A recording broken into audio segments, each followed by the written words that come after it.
예, 안녕하세요. 오늘은 카카오페이에 어떤 펀드에 투자할지 고민되신다는 분의 사연을 듣고 방송을 또 만들어 봤습니다.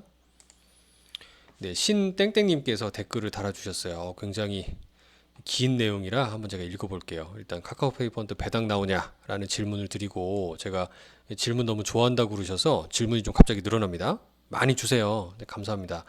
일단 한번 읽어볼게요.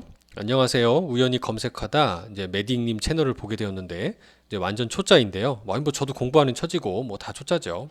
질문이 좀 하고 싶어서 댓글 남깁니다. 카카오의 펀드 종류가 너무 많은데 기억나는 게 4차 산업 투자에서 생긴 수익을 아마 그 똘똘한 펀드, 똑똑한 펀드를 제가 말씀드린 것 같고요.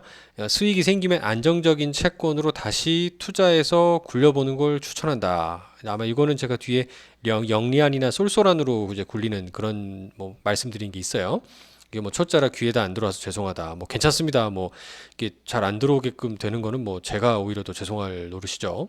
기억나는데 아마 카카오 펀드 종류를 보니까 4차 부동산, 채권 등 너무 많다. 그래서 여러 종목에 먹고 다양하게 막 한 10개 갖고 있는 게 좋을까요? 딱 안 복잡하게 위험, 안정 이게 두 개 가지고 있는 게 좋을까? 막 그런 거 있죠. 마트 갔더니 다 맛있어 보여서 이것저것 다 사는 느낌이 드는데 사놓고 나면 과연 근데 이걸 다 먹을 수 있나? 그냥 지저분해지는 거 아닌가 하는 생각이 들어서 비유가 맞나 모르겠지만 질문이 길어져 죄송합니다. 라는 질문을 주셨어요. 저 비유 너무 좋으신데요. 사실 이런 경우는 되게 많아요. 예를 들어 막 뭐 펀드는 수익이 밋밋하니까 재미없다 그러면서 직접 주식 투자라는 분이 많습니다. 그래서 뭐 이 주식도 사보고 저 주식도 사보고 뭐 요새 같을 때가 그렇죠. 뭐 바이오 주식이 가니까 바이오 주식도 사봤고요. 뭐 자동차 주식도 뭐 전기차가 된다니까 자동차 주식도 사봐요. 근데 또 전기차가 나온다니까 뭐 2차 전지 배터리주가 좋대요. 이것도 사보죠. 그랬더니 또 뭐 땡땡님은 뭐 삼성전자가 그래도 대장주지 또 삼성전자 사요. 또 어디서는 또 뭐 저 같은 애들 방송 보면 뭐 배당주, 은행주가 좋다 그래서 또 은행 ETF도 사죠.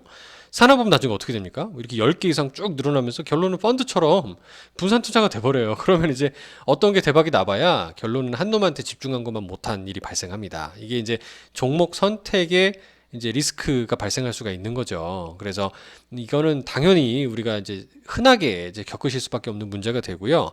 그렇기 때문에 이 카카오 분하고 제가 얘기를 해보면 카카오페이 증권 분은 이제 이런 고객님들의 이런 투자하실 때 어떤 체험들을 바탕으로 해서 펀드를 선택할 수 있는 그 선택 장애를 최대한 줄여주겠다라는 좋은 컨셉을 갖고 계세요. 그러니까 무슨 말씀이냐면 이 펀드가 이제 일단 추천하는 주식도 그렇지만 요거 사면 대박 나요라고 추천하는 사람은 진짜 많잖아요. 근데 추천해놓고 관리하는 사람 봤습니까? 별로 그런 분이 별로 없어요. 그리고 일단 손실이 나기 시작하면은 권유한 분도 머쓱해지고 되게 미안해지죠. 그렇다 보면 연락하기도 어려운 경우도 많고 그게 사람의 기본적인 심리가 되거든요. 그래서 저는 이제 이 카카오에서 어차피 이런 그 우리의 당연한 자연스러운 심리를 고려해서 펀드가 지금까지 나온 게 5종류밖에 안 돼요. 그래서 그 5종류도 다 가져가실 필요도 없고 그 중에 그냥 적당히 조금 안정 성향 거 하나, 그다음에 위험 성향 거 하나 갖고 가신다라고 이 표현을 해주신 게 저는 굉장히 좋은 표현이다라고 말씀을 드릴 수 있어요. 왜 그러냐면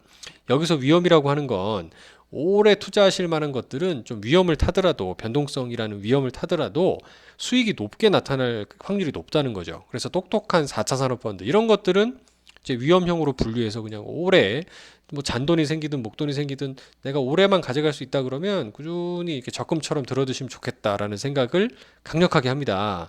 반면에 안정형이라는 거는 제가 예전 방송에서 제가 말씀드린 적이 있는데요. 예를 들어 저희 아버지가 저한테 나 이거 1년 내로 쓸 돈이다. 그러니까 네가 좀 맡아서 은행 예금보다는 조금 수익이 높은데 그래도 좀 덜 깨먹고 안전한 걸로 좀 해봐라.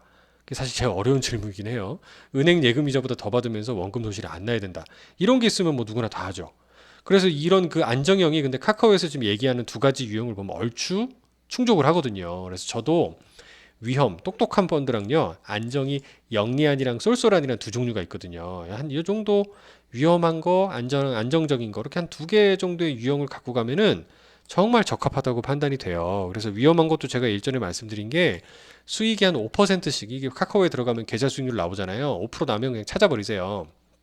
찾아서 안정형에 계속 넣어두는 거예요. 그럼 이 안정형은 예금보다는 좀 더 나오면서 꾸준히 언제 필요하실 때마다 돈 찾으면 돼요. 대신 돈 찾기 한 3일 전에만 미리 보시면 되거든요. 왜냐면 이게 MMF나 CMA처럼 돈이 바로 나오는 구조가 아니고 이것도 나름 채권 펀드라는 거기 때문에 오늘 신청하시면은 이제 사흘 뒤에, 그러니까 이틀 뒤에 돈이 나와요. 3일째 되는 날에. 이제 그런 특징이 있고 또 영리한처럼 해외 채권 같은 경우는 또 한 뭐 7, 8일 걸리고 이렇습니다.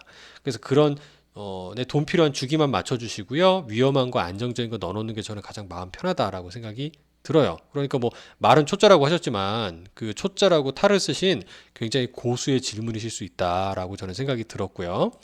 그럼 이제 카카오에서 어떤 펀드를 선택하시면 되느냐?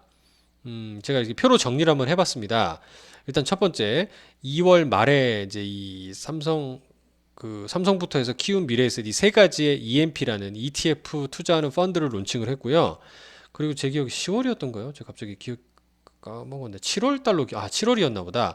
그게 쏠쏠하고 영리한 두 종류의 채권을 이제 론칭을 합니다.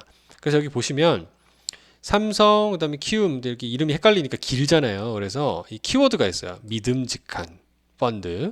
그다음에 키움의 똑똑한 4차 산업 펀드, 미래에셋 합리적인 AI 펀드 돼 있는데 여기도 보면 이제 해외 채권 혼합형, 주식형, 해외 주식 혼합형 다 해외형이죠. 그리고 하나는 삼성, 키움, 그다음 미래에셋 자산운용 거고 요새 사모펀드 하면 또 이제 경기 일으키는 분들이 계실까봐 공모펀드입니다. 이거는 엄격한 절차를 거쳐서 탄생한 공모펀드 사모가 아니다라는 걸 보실 수가 있고요. 그다음에 쏠쏠한하고 영리한도 이렇게 이름에서 확인하실 수 있어요. 근데 이제 무엇보다 궁금하신 건 설정 후에 펀드가 태어난 이후 설정일이라는 게 펀드가 태어난 날짜죠. 이후의 성과입니다. 확실히 키움 같은 경우 보시면 성과가 제일 월등합니다. 2월 말 1월 달에 출시한 이래로 5% 가까이 좋은 성과를 내고 있어요. 일주일 동안 이렇게 마이너스가 날 수 있죠. 그러니까 이것조차도 위험하다고 생각하시면 투자하시면 안 되는 거예요, 사실은. 그러니까 원금이 깨질 수 있는 겁니다, 펀드는. 대신 원금이 깨질 수 있는 반면에 그만큼 수익도 많이 날 수 있다라는 전제를 깔고 투자하는 거거든요. 그래서 제가 조금 위험한 거는 장기적으로 투자했을 때 이제 수익을 거둘 확률이 높다라고 볼 수 있는 거고, 이거를 대략적으로 보면 연간 이익 또는 손실이 플러스 마이너스 5%, 그러니까 5% 이익 날 수도 있고 손실 날 수도 있는 그 범위 내에 있는 친구들이 주로 이제 위에 있는 3종 요 3개입니다. 그리고 안정형으로 분류할 수 있는 게 밑에 이제 두 가지, 한화 거랑 미래에셋 이 쏠쏠한하고 영리한 채권이에요. 근데 이 중에서도 미래에셋 영리한이 조금은 수익이 좀 더 높은 수익이 기대가 된다. 그리고 얘도 소폭 마이너스가 발생할 수 있어요. 채권도 펀드이기 때문에, 특히 해외 채권의 경우는 그렇거든요. 대신 약간 손실을 타는 것만큼 수익률이 높죠. 6월 말에 이게 펀드가 태어났는데 벌써 한 5달도 안 됐잖아요. 4달 좀 지났는데 2%나 났어요. 이게 굉장하지 않습니까? 3개월에 0.3이면 연한 사람은 곱하기 4 하면은 얼마예요? 3, 40이 1.2%죠? 맞나요? 그죠? 그 다음에 0.12 같은 경우도 3개월인데 뭐 4 곱하기 해보십시오. 그러면 0.48, 0.5 정도 수익률이 나오는 거죠. 연한산 했을 때 꽤 높은 수익률, 거의 위에 거는 MMF나 CMA 이상의 수익률이 좀 기대가 되는 상품이고요. 얘는 거의 정기예금을 충분하게 뛰어넘어주는 그런 유형의 상품이라고 볼 수가 있겠습니다. 네. 그래서 오늘 질문에 좀 답이 되셨는지 모르겠어요. 뭐 다른 청취자분들도 혹시 뭐 궁금하신 부분이 생기시면은 언제든 질문 대환영입니다. 감사합니다.